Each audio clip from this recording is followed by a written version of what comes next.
नमस्कार, मैं हूं परितोष कुमार और आपका स्वागत है टीडी न्यूज के बेहद खास कार्यक्रम टुडे स्पेशल में। और आज की टुडे स्पेशल में हम आपको एक ऐसे वैज्ञानिक के बारे में बता रहे हैं जिसने भारत की दशा और दिशा ही बदल दी।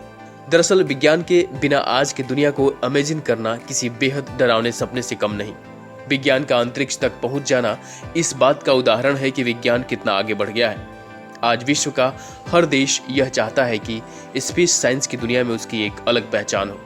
भारत भी उन्हीं देशों में से एक है जिसने स्पेस साइंस की दुनिया में विश्व में एक अलग पहचान बनाई है।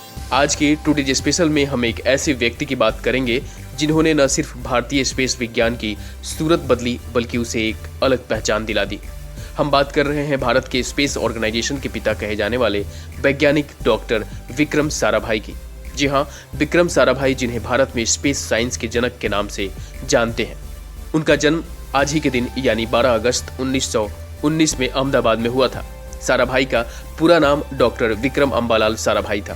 अंबालाल उनके पिता के नाम था जिसे उन्होंने अपने नाम के साथ जोड़े रखा। साराभाई एक बेहद समृद्ध फैमिली से थे, जिसके कारण सभी क्षेत्रों से जुड़े महत्वपूर्ण लोगों का आना जाना लगा रहता था। विक्रम साराभाई की प्रारंभिक शिक्षा उनकी माता सरला साराभाई द्वारा मैडम मारिया मंटेसरी की तरह शुरू किए गए पारिवारिक स्कूल से हुई। गुजरात कॉलेज से इंटरमीडिएट तक विज्ञान की शिक्षा पूरी करने के बाद वे 1937 में कैम्ब्रिज, इंग्लैंड चले गए, जहां 1940 में प्राकृतिक विज्ञान में ट्राइपोज डिग्री प्राप्त की। द्वितीय विश्व युद्ध शुरू होने पर वे भारत लौट आए और बेंगलोर स्थित भारतीय विज्ञान संस्थान में नौकरी करने लगे, जहां वह महान वैज्ञानिक चंद्रशेखर वेंकट रमन के निरीक्षण में ब्रह्मांड किरणों पर अनुसंधान करने लगे। इसके बाद उन्होंने यहाँ कार्य करते हुए विज्ञान के अलग अलग क्षेत्रों में कई संस्थान खोले।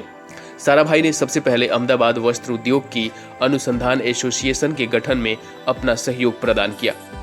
इसके बाद कई और सारे संस्थानों जैसे भौतिकी अनुसंधान प्रयोगशाला, भारतीय प्रबंधन संस्थान, सामुदायिक विज्ञान केंद्र, Darpan academy for performing arts, Vikram Sarabhai अंतरिक्ष केंद्र, भारतीय यूरेनियम निगम लिमिटेड आदि की स्थापना की। डॉक्टर हेमी जे भाभा की जनवरी 1966 में मृत्यु के बाद डॉक्टर साराभाई को परमाणु ऊर्जा आयोग के अध्यक्ष का कार्यभार संभालने को कहा गया। इसके अलावा उन्होंने भारत में उपग्रह टेलीविजन प्रसारण के विकास में भी अग्रणी भूमिका निभाई। भारत के पूर्व राष्ट्रपति और महान वैज्ञानिक एपीजे अब्दुल कलाम को मिसाइल मैन बनाने के पीछे साराभाई का हाथ माना जाता है। अब्दुल कलाम साराभाई को अपना गुरु मानते थे और दोनों के संबंध काफी अच्छे थे। अपने आत्मकथा में अब्दुल कलाम ने साराभाई को अपनी सफलता की वह सीढ़ी बताई जिसके बिना वो कभी वहां तक नहीं पहुंच पाते जहां दुनिया उन्हें जानती है। डॉक्टर साराभाई का कहना था कि यदि हम राष्ट्र के निर्माण में अर्थपूर्ण योगदान देते हैं तो एडवांस तकनीक का विकास कर हम समाज की परेशानियों का समाधान भी निकाल सकते हैं। वे चाहते थे कि भारत भी अपने उपग्रह अंतरिक्ष में भेज सके। इसके लिए उन्होंने त्रिवेंद्रम के पास थुम्बा और श्रीहरिकोटा में रॉकेट प्रक्षेपण केंद्र स्थापित किए। होमी भाभा की मदद से तिरुवनंतपुरम में देश का पहला रॉकेट लॉन्चिंग स्टेशन बनाया गया और उनकी प्रेरणा से देश के पहले सैटेलाइट आर्यभट्ट को 19 अप्रैल 1975 को लॉन्च किया गया। साराभाई को उनके क्षेत्र में दिए गए योगदानों के बदौलत उन्हें 1962 में शांति स्वरूप पुरस्कार, 1966 में पद्म भूषण और 1973 में मरणोपरांत पद्म विभूषण पुरस्कार प्रदान किया गया था। 30 दिसंबर 1971 को साराभाई मुंबई की यात्रा करने की तैयारी कर रहे थे। जाने से पहले वे SLV डिजाइन की समीक्षा कर रहे थे। उन्होंने उस वक्त अब्दुल कलाम को फोन किया था।